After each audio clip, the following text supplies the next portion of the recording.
Bonjour, Madame Gisèle Denoncourt. Vous êtes candidate à la mairie pour le village de Saint-Bonaventure. Alors, merci d'avoir accepté cette rencontre. Alors, je vais commencer avec la première question, son introduction. L'accès à une alimentation saine, locale et abordable demeure un défi pour de nombreuses familles, même dans les municipalités rurales. Les municipalités peuvent jouer un rôle important dans la lutte contre l'insécurité alimentaire. Comment votre municipalité pourrait-elle améliorer l'accès à une alimentation saine, locale et abordable pour tous? Bien, d'abord, j'aimerais dire que pour moi, c'est très important, la sécurité alimentaire, c'est un droit fondamental. C'est pas une question de privilège, c'est quelque chose qui est aussi important que se loger, se vêtir. Donc, je considère que tous les citoyens y ont droit. Maintenant, d'avoir une saine alimentation, on s'entend que c'est pas tout le temps quelque chose de facile. Du côté de notre municipalité, moi, ce que je prône, bien, premièrement, c'est de travailler avec les organismes régionaux qui existent, puis on en connaît quand même plusieurs sur le territoire de Drummond, que ce soit le comptoir alimentaire, le Carrefour d'entraide, il y a les cuisines collectives, il y a d'autres la tablée populaire. Maintenant, chez nous, à Saint-Bonaventure, on a un comité qui travaille avec la fabrique paroissiale pour amener des paniers de Noël. Donc, moi, je voudrais travailler en collaboration avec eux autres, faire un portrait de situation, parce que dans les dernières années, on sait que la population s'est appauvrie. Maintenant, on entend parler que les besoins explosent partout, les organismes n'arrêtent pas de le dire. Donc, c'est de faire un portrait puis d'essayer de trouver des solutions qui sont à la fois locales et régionales. Ces solutions-là, bien, ça passe parce qu'on a des producteurs locaux, on peut les faire connaître, on pourrait faire des cuisines collectives chez nous, permettre une meilleure autonomie aux gens qui ont peut-être certaines difficultés de ce côté-là. On pourrait faire du glanage avec les gens, faire des conserves. Bref, moi, je veux mettre les citoyens concernés au cœur de ces actions-là. Donc, je pense qu'il y a plusieurs actions qu'on pourrait faire au niveau de la municipalité. Merci. Le transport et les services de proximité sont essentiels à la participation sociale, particulièrement pour les personnes aînées à faible revenu, évidemment vivant en zone rurale. Comment votre administration entend-elle améliorer l'accès aux services essentiels et de proximité pour tous? Commençons par le transport. Vous avez raison. Le transport, quand on est dans un milieu rural, ça prend des véhicules pour toutes les familles. Souvent, c'est 2 véhicules. Maintenant, il y a des gens qui n'en ont pas de véhicule ou qui peuvent s'en servir de moins en moins. On a la chance, la MRC et les municipalités ont mis sur pied le service Mobilibus au cours des dernières années. Je crois que c'est un excellent service. Il faudrait par contre, bien sûr, le bonifier. Là, ça fait juste quelques temps qu'il est expérimenté. Donc, on bonifie peut-être les heures, le fonctionnement. Là, il y en a pas la fin de semaine. Peut-être que ça pourrait être appelé à être mis sur pied. Et moi, je pense qu'on pourrait aussi mettre sur pied un système de covoiturage avec des citoyens qui pourraient être des pairs, des gens qui voudraient s'impliquer puis aider leurs concitoyens à faire des déplacements du côté de Drummondville ou ailleurs. Du côté des autres services de proximité, je crois qu'on a besoin de plus en plus. Il faut amener des mini-services, j'appelle ça comme ça, dans nos communautés, que ce soit par l'entraide avec les CLSC. Il faudrait voir ce qui existe. Et surtout voir qu'est-ce que les citoyens ont besoin. Je pense qu'il faut tout le temps mettre les citoyens concernés au cœur de ces études-là, puis ces décisions-là, puis c'est ce que moi je voudrais apporter.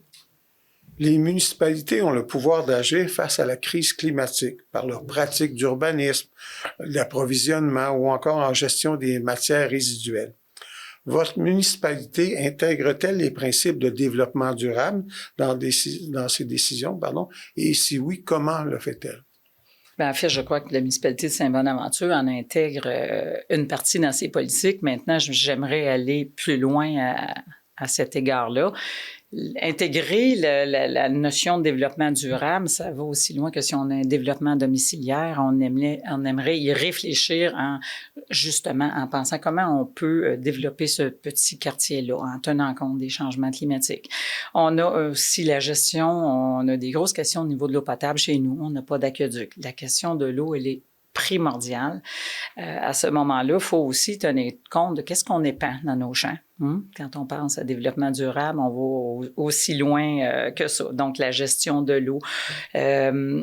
On pense aussi à toute la question des éoliennes qui ont trait actuellement partout dans le territoire. Il faut réfléchir à ça parce que oui, ça peut être une solution durable, mais d'un autre côté, il y a plusieurs problèmes qui sont soulevés avec l'implantation des éoliennes. Fait que moi, je veux faire participer encore là les gens autour de ces questions-là pour essayer d'avoir les meilleures solutions à long terme. Puis effectivement, il faut vraiment penser de cette façon-là pour l'avenir de nos petites municipalités. Un milieu accueillant et inclusif favorise la cohésion sociale et attire des nouvelles familles, des travailleurs, des personnes immigrantes.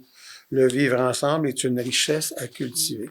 Comment votre municipalité favoriserait-elle l'intégration des nouveaux arrivants puis la cohabitation harmonieuse entre tous les citoyens?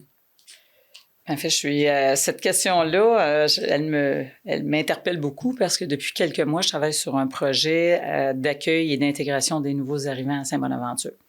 Ça fait plusieurs années que je voulais relancer ce projet-là et c'est en cours actuellement. On a remarqué que depuis la pandémie, il y avait beaucoup de nouveaux arrivants dans notre communauté, mais on n'a pas pu vraiment bien les accueillir et les intégrer. Donc, récemment, j'ai formé un comité avec d'autres bénévoles, puis j'aimerais que la municipalité, effectivement, s'insère dans ce comité-là.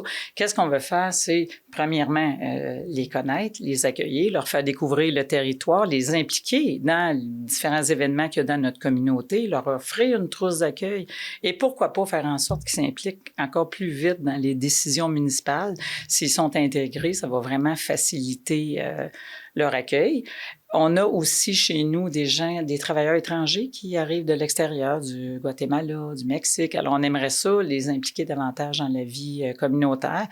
Les nouveaux, les anciens, effectivement, ça prend un maillage pour que tout ce monde-là vive bien ensemble. Dernière question. D'ici 10 ans, une personne sur 4 dans les MRC de Drummond aura 60 ans ou plus. L'accès à des logements abordables et adaptés devient donc un enjeu crucial. Comment votre municipalité se prépare-t-elle à répondre aux besoins croissants en logements abordables et en services adaptés aux aînés? Je crois qu'il faut s'y préparer. Peut-être plus que ce qu'on fait actuellement. La municipalité et les municipalités amies des aînés. On a un plan d'action. Je crois qu'il faut vraiment le bonifier et encore là, asseoir les gens concernés ou qui seront concernés dans 5 ans, dans 10 ans pour réfléchir à ces questions-là et tout de suite faire un plan d'action. Et pour ma part, je pense que le développement domiciliaire qu'on envisage doit tenir compte des besoins des aînés. On doit regarder les services de proximité pour eux, nécessairement. Il y en a qui ont besoin d'avoir du soutien à domicile, que ce soit pour faire du ménage, la nourriture, l'entretien intérieur, extérieur. Ce qu'il faut faire, c'est leur permettre de vivre le plus longtemps possible, le plus confortablement possible dans nos communautés. On veut de la rétention chez nous de nos aînés. On veut pas qu'ils partent, puis on veut qu'ils s'impliquent socialement. À partir de là, il faut aller vers eux, les écouter puis développer vraiment des actions qui leur conviennent. Malheureusement, c'est tout le temps que nous avions. Je vous remercie, Mme Denoncourt, votre participation et bonne élection. Merci beaucoup de votre accueil.